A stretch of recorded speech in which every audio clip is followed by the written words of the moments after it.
recording in this classroom? What is this website you're on? What are you using to record me? It's just an AI tool. That is completely cheating. You are cheating. You're recording me. You are using AI and you're cheating. I'm out. Where you going, Meow? You're crazy. No. You're crazy. You see are this? a failure. Do you see you this? have no future. That's what professors like you do. You're going to be a loser for the rest of your life. Now get out. You think I don't know you're all using ChatGPT? Every essay, same phrasing in today's ever-changing landscape. Wow, all copied from the same robot, huh? You want AI to think for you, then what you here for? Next time I let the robot take attendance also can. Better wake up, huh? Why? Sick of it! My syllabus specifically tells you you're not supposed to be using AI, and this is nothing but AI. I'm sorry, I do not care what your opinions are. I think it's okay, even though the syllabus says it's not okay. What gives you the right to change my rules? I'm sorry, I have ADHD and auditory processing issues, so I'm using Mindgrass to upload everything that you give us, and it's making me notes, summaries, it's breaking everything down. ADHD is nothing but an excuse. It's a bunch of letters you just put together to try and explain why you don't want to work hard. That is so offensive. I use this for all of my classes, so I'm not just stopping it for yours. Talk slower for you? Would that help you understand? No, this is 2025. I'm sorry, you do your stuff the old-fashioned way. It's not cheating, it's a learning tool. I am offended. They're nothing but excuses to be lazy. Just get out of here. You know what I want to, because actually this is insane. I'm sorry. I said it fast again. No, just you're so rude. go. You're so The American classroom used to be the foundation of the middle class. Now it is turning into a pressure cooker. We are watching a massive breakdown in real time. Teachers are stretched past their limits, forced to manage rooms where academic standards have been completely hollowed out. Meanwhile, millions of students are entirely checked out and districts are lowering the bar just to push them through the system. But instead of addressing why kids are disconnected or why working class parents are too burned out to help at home, the system is rolling out a dystopian fix. We are trading actual education for AI babysitters. What's the point of me even being here if kids are just going to use AI to cheat and generate their answers? I need you to get the out of my classroom. There is no AI in my classroom, so you can pack up everything in your bag, pack it all up, put it on your shoulder, and get the out, and we'll talk about it later. What the hell is going on? It's AI, sure. Why am I getting kicked out of class for it? Because it's considered Why are cheating. you speaking? I am your student. Why are you speaking to me like this? It's called I hate reading. It's not cheating. And maybe if you didn't just start fucking attacking me, you could look it up and figure it out. Oh, maybe if you started studying better, maybe you'll be fine. My grades are improving. It makes me flashcards. What's wrong with buying your own flashcards? This saves me time. Close your laptop, put it in your bag. I'm not leaving. I paid to be here. You have to teach me. Not teaching outside of today. class. It's a quiz. You finish it, close your laptop, and you may leave. I'm a psychiatric nurse practitioner and I work with a lot of kids, and I just want to know, like, what are we doing in these schools? Like, what is actually happening? When I tell you every parent that I work with is counting down the days until the end of the year, it used to be the opposite. Parents would dread the summertime, no break from the kids. Now they want them home. What is that telling us? I don't think parents understand how many kids are out there who are just like refusing to do anything in class. Like, could you imagine being a 12-year-old and coming to school and sitting through 7 hours of classes and just like not doing anything? Like, yeah, I'm supposed to write a 5-sentence paragraph. I'm just not going to do it. I'm just going to sit here and stare off into the void. I'm not going to do it. Yeah, I don't care. My parents don't care. I don't care. I'm just not going to do it. Like, so many kids are like that. All right, I know this is going to sound crazy, but just hear me out, okay? Does anyone else feel like our kids are going to school for no reason? Seriously. The world is changing so rapidly, let alone the chaos that's happening every single day that everyone could just implode. But on a regular note, what are we preparing them for? Our education system is so outdated. technology is moving so fast. AI is taking over way quicker than they anticipated. And our kids are still going to school learning what exactly to prepare them for what. Like, I'm literally sitting here thinking, how are my kids going to make money? Is like the workforce is like non-existent. Okay. Everyone needs a job, all this. Yes, people need to work, but what are people doing for work in like the next 10 years? What are our kids doing? And if it's a waste of time now, like, okay, elementary school, get the basics. You need to learn how to read. You need to learn how to count, blah, blah, blah, blah, blah, right? All those things are great. But then what? They're going to go to junior high and learn fake history. And then they're going to go to high school and dink around and deal with bullies and chaos and possibly, shootings and all just crazy stuff. And then what? What are they going to do? I have a almost 11-year-old and almost 5-year-old, okay? What are they going to do when it's their time to go out into the world and work? And every single job is being taken over. Every single creative job where people who are creative, who could align themselves with an area of work that people couldn't easily replicate, that's gone. Entry-level jobs, gone. Even like construction workers, they have like machines now that will just lay bricks and slap cement for them. Really, what are we doing? Are we going to end up with like a world where we get like a stipend for food and we all sit around on computer? Like, what are we going to do? And if it's a waste of time, and if this world is literally falling apart on top of that, I just want to spend time with my children and my family. That's all I'm saying. Because this just seems... something's weird. It seems weird. I don't know what they're preparing for. In today's episode of What Dimension Is This, Chicago will be opening their first AI school. It's going to be a private school where all of the educational lessons will be taught through the AI, and the AI will track the students' eye movement to make sure they're engaged in the lesson. What will the AI do if this student is no longer engaged? Who knows? But they're going to be hiring humans to be in the school, but they're not hiring former educators or anything. They're just hiring random people to babysit the kids. Everything the AI can't physically do. So instead of fixing education, we're just going to throw AI at it because no one is understanding what the problem is with education. It's not the teachers not teaching. It's the lack of motivation and the fact that parents do not support the education.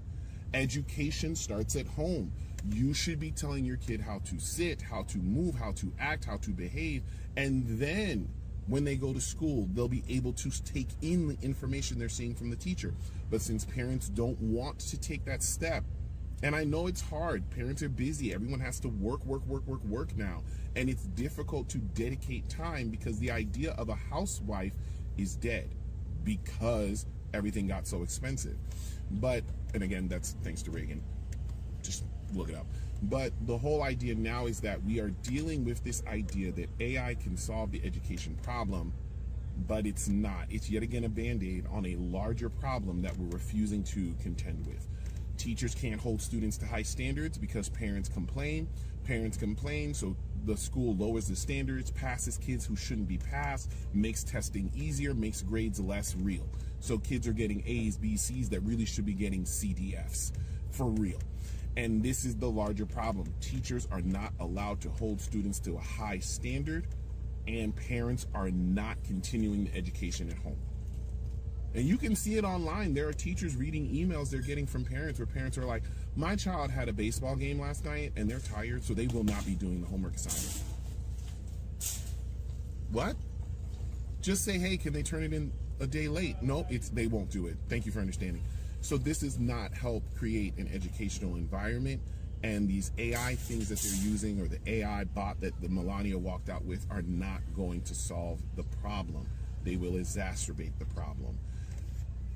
But that's me on my soapbox. Y'all have a good day. I just need to vent for a second because I am so irritated. I had to write a paper for one of my classes, and it was specifically about why I don't think we should be utilizing AI in academic settings. I don't think in the educational sphere we should be using AI. I think, honestly, students in like K through 12 should be using pen and paper. I think they should be going back to handwriting things. I don't think we need a Chromebook for every student because they don't know how to type on it anyway. They don't know how to use a mouse for the computer because everything is touching. I digress. Anyway, I wrote a paper about why I don't think we should be using AI. And I used multiple sources to support my opinion because it was an argumentative, opinionated paper.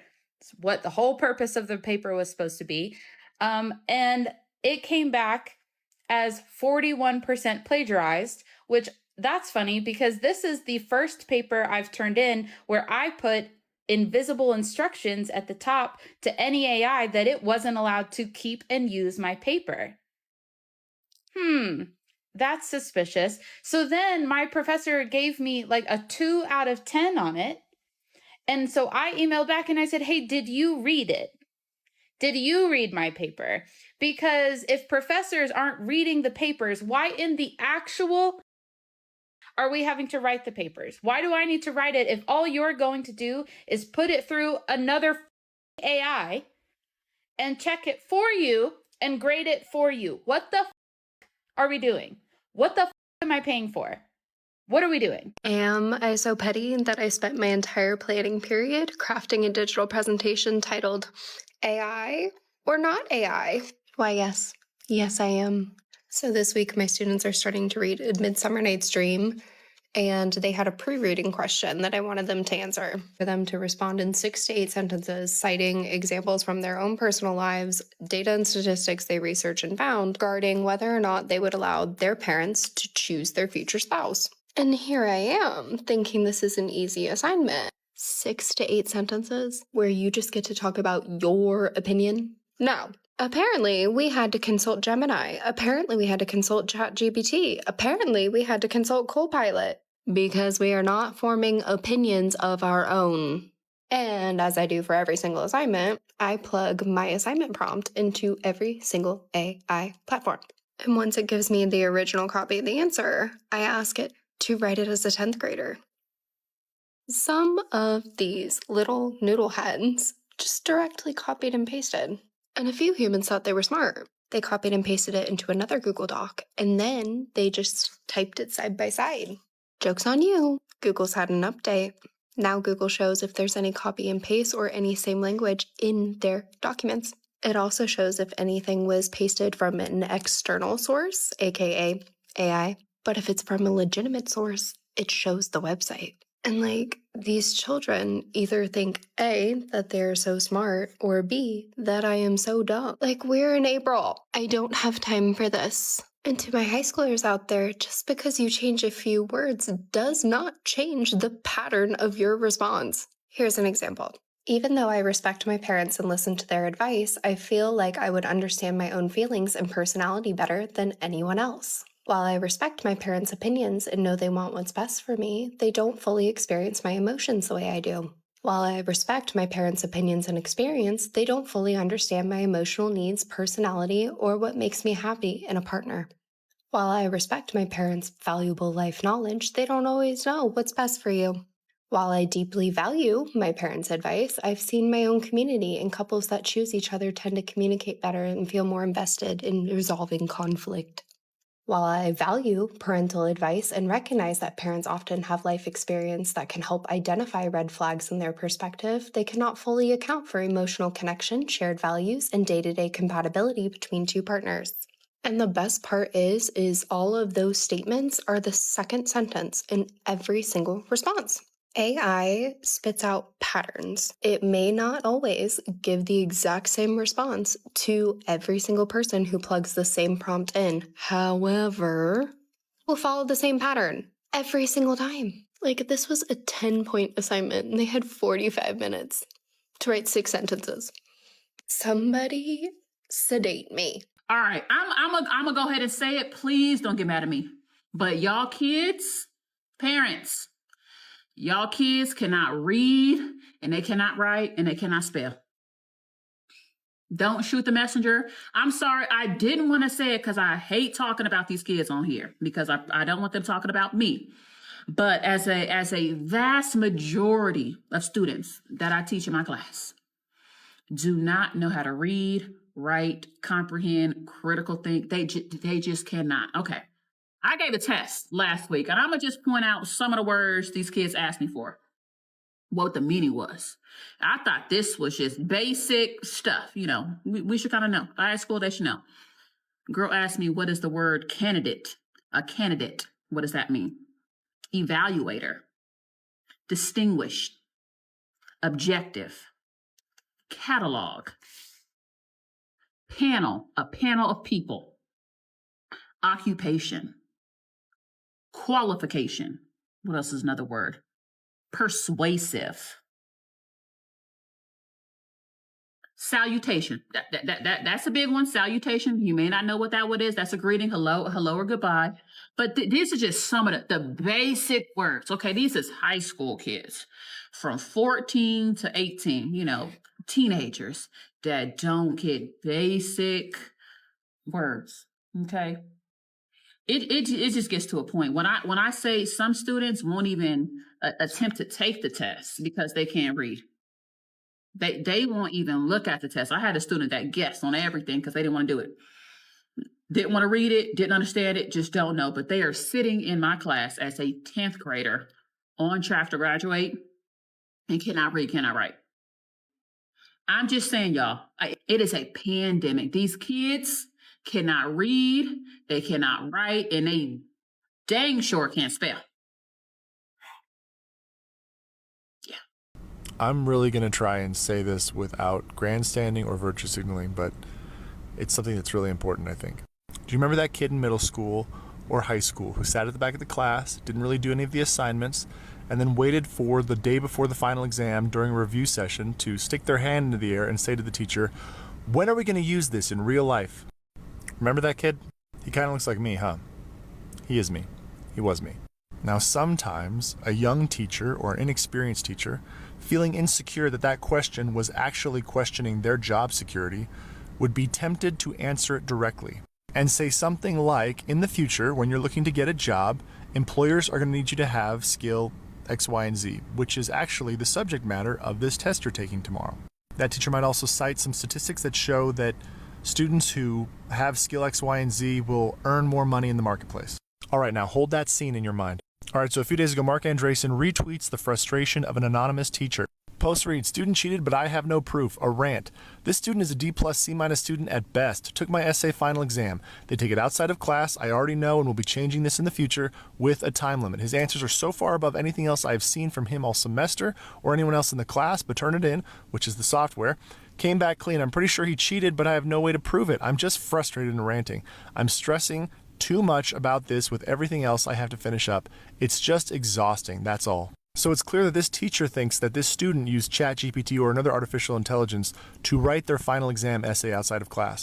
For the first time in history, not 6 months from now, not a year from now, students are asking the question, when am I going to use this in real life in the age of artificial intelligence? And for the first time in history, inexperienced teachers will not be able to look to the economic value of that knowledge to reassure the student that they'll be able to make money from that skill in the marketplace. Now for the part where I try not to grandstand. You see, great educators never conceded the ground that foundational education in reading, writing, mathematics, hard sciences, etc. was only valuable insofar as it made you money. Instead, they responded, "I don't know if you'll use this in real life, but that's not why I'm teaching you to learn to write. I am teaching you to learn to write so that you will know how to navigate your own mind. I'm teaching you to think critically so you'll be less critical of others. I'm teaching you to articulate your feelings so that you'll be liberated by them and not held captive to them." And every time in the history of the world, when a hard skill becomes automated, a soft skill becomes exponentially more important. The irony of artificial intelligence is that as it makes our life easier, it requires more civility from us, and therefore more education in us. Not just to enjoy the perks of new technology, but to keep us distinctly human. I walked away from a 17-year teaching career, something that I was very good at. I did very well at. It consumed my life for a long time.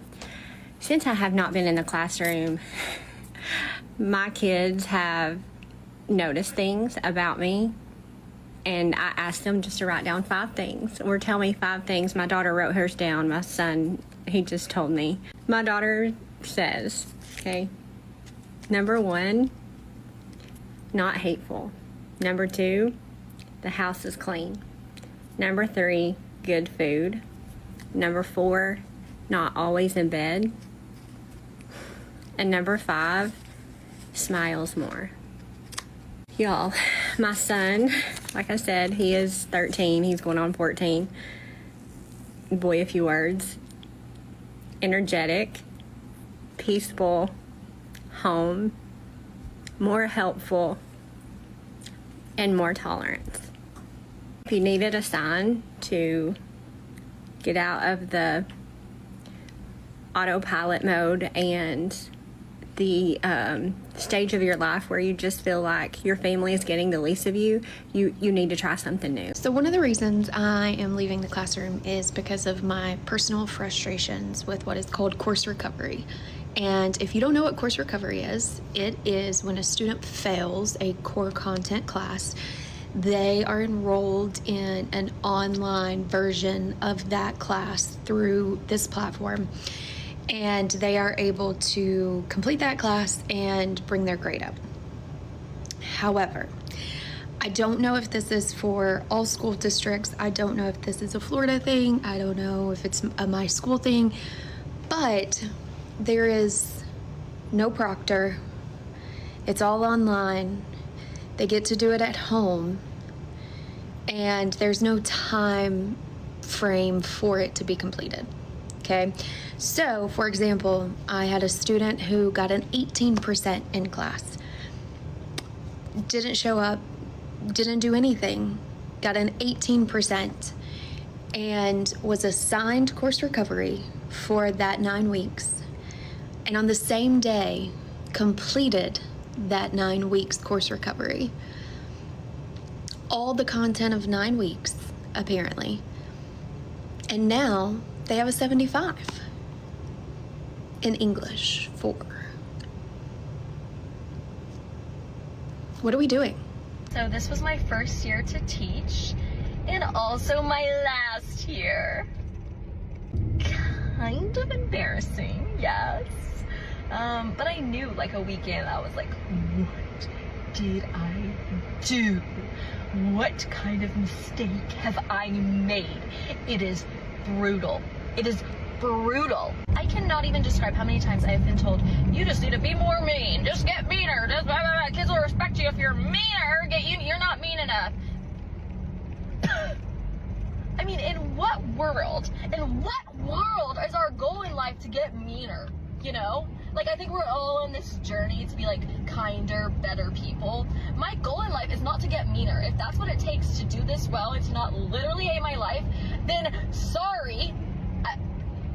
And would you believe me if I said a few kids, about 2 of them, hate me because I'm too mean?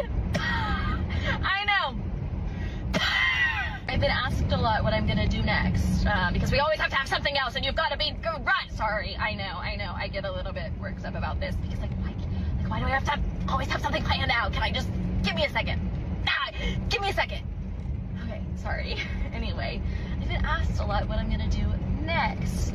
And I've answered, like, I would rather be a welder. I would rather work at the grocery store. I would rather work at the funeral home, which, like, it literally makes me gag to think of dead people, and I would literally rather do that. God.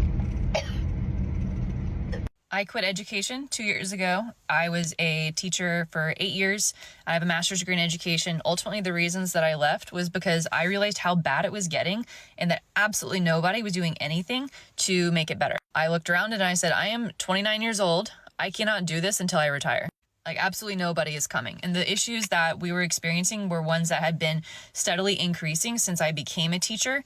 And that's why, like, if you ask a teacher who has been in the classroom for 15, 20 years, those are, you know, the veteran teachers, what was it like when you started and what is it like now? They'll say it was a different world. This is not what we signed up for. This is not what people thought they were getting into. Lack of support from parents, lack of support from admin, student behavior, the implications of testing and that being tied to your job, the student's performance tied to your job performance. I don't want to go into my forever sleep because people brought things to schools and local areas could do nothing about it. Pay is horrendous. I was making $47,000 as a teacher with a master's degree and 8 years of experience. Schools are deeply under-resourced and the public is actively trying to defund public education. I am so over the politics of teaching. I was just talking to another friend of mine that's also an educator, and we were saying how, you know, we're showing up to teach for the kids. We're there for the kids, and that's the best part of it. But I'm beginning to realize the game of it all and the politics of it all and how we move up and up and up the line. And I don't know if I can continue to do it. When teachers say that they are quitting, this is one of the reasons why. Children are coming into preschool at 4 years of age, significantly more behind than they used to about 10 years ago. Not supposed to be some kind of clickbaity kind of piece, but it's the honest truth. The fact of the matter is we've got teachers leaving the profession. That does not exclude early childhood teachers and educators. I'm an early childhood teacher. I'm a preschool teacher, and I only work casually now. I can't actually work on a full-time basis. It's too hard, and I want to remain in the profession as long as I can, and it's the best way for me. But on this note, we're noticing children coming in at 4 years of age who can't handle being told no. They can't do basic things by themselves that require fine motor skills, like holding pencils properly, doing their bag zippers up, opening their bags, getting their lunch boxes, opening containers, those sorts of things. And within the realms of what we would expect, obviously we would normally be guiding them through that during the year, and that's fine. But we're just seeing an increase in the number of children that are coming in completely unable to do it. But also the other thing that is happening is that when they can't do it, they are completely losing it. And the emotional regulation around it is also something that the teachers have to manage, because they can't persevere with the challenge because it's all too hard. And I'm really putting it down to particular parenting styles that we're seeing. We have a lot of millennial and Gen X parents now, and we were brought up by boomers with very strict parenting, some questionable strategies, I would have to say.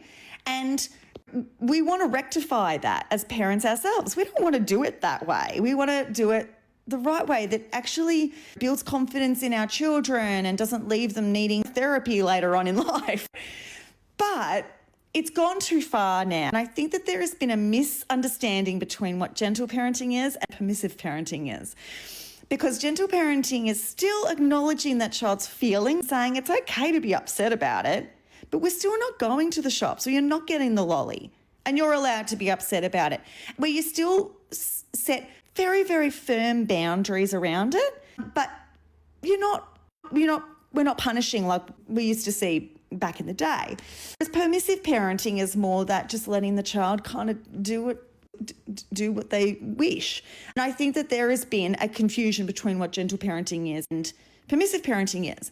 The other thing that I've also noticed, which I did mention in a video, in a video probably like a long time ago, that parenting is actually harder now too. It is so hard to parent in this current day and age, and I think parents are just dropping the ball, but now they're expecting the teachers to pick it up.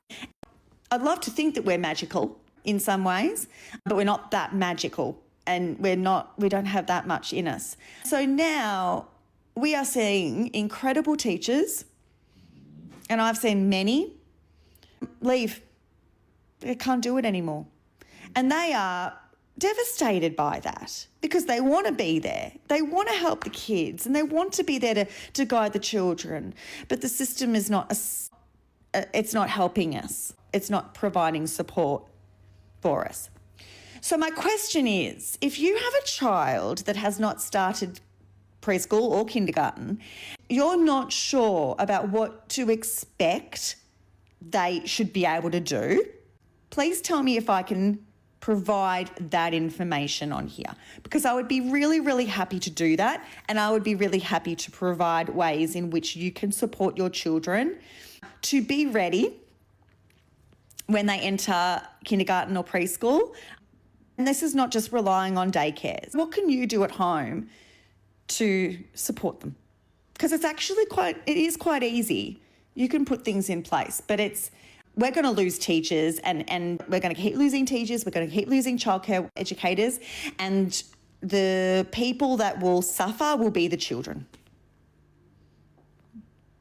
I just watched a YouTube video of a mom asking the really hard questions, the really important questions, and I've been wondering these same things, and I can't understand why every parent is not asking these same questions. In fact, every human being should be asking these important, hard questions. Why are we sending our kids to school? Elementary school, once they get the basics down, math, reading, okay. But other than that, why are we sending our kids to school? They're learning fake history. They're learning how to be good worker bees, but for what? They're learning to follow orders. They're not learning things. They're memorizing things to do well on tests. What are we really teaching them? Because our educational system is outdated, and that's a fact. And meanwhile, they're building all of these data centers around the country, and no one is standing up and asking, what the hell are we doing here? Why are we needing all of these data centers? Because the digital age is coming. Every time they go to school, they're using technology, and they're using their biometrics, and they're keeping up with your child. They're creating a digital twin of your child and of you. Every time you use a passkey, every time you use something, they make it sound, oh, you don't have to remember, just use your face. You're building your own prison. And we're trying to out there teaching people, don't take the digital ID, you're creating it. Those data centers are collecting every bit of information on you and your children while destroying the environment, destroying lives, because what are our children going to do? Everything's being taken over by AI. Even construction jobs, they have machines now that can lay bricks. What are we teaching our kids, and what kind of a future do they have? And if you think this is going to go on forever and ever, no, the elites know something we don't know. They know about our reset cycles. If you really want to know the truth about our history, you need to go follow a YouTube channel called Archaics, ARCHIAX. Do I agree with everything he says about biblical prophecy? Absolutely not. But they have a playbook they're going off of, and that is the book of Revelation and prophecy. Meanwhile, the Christians are laying down and praying for a Savior to come. I'm just tired of asking these questions because the parents and the people today are distracted with only the superficial things, like their kids getting on the right baseball league or the cheerleading squad or the drama club or mahjong or the latest fashion. Wake the fuck up, and if you don't like my language, turn it off. We need to be going out in masses, whole communities, not 50 people out of one community. If everybody would come together and fight this agenda, it could be stopped. But no, we're laying down. We're building our own prisons for money. The money's going to run out eventually. These data centers use huge amounts of water, and they're going to end up taxing you for this water, and it's going to become very scarce, and it's going to be very expensive, when really water is not scarce, because there is a thing called primary water, and you need to look into that. It's primarywaterinstitute.org. We're not running out of water. They just want you to think we are, to control you more, because I live in a small community, and they just put smart water meters out last year, and now we get a letter in the mail saying that we came dangerously close to using all of our daily water. So they're putting limits this year on how much you can water. If you live on this side of the street, you can Monday, Wednesday, Friday. If you live on the other side of the street, it's Tuesday, Thursday, and Saturday. But no watering on Sunday. Those things, our well has to fill back up.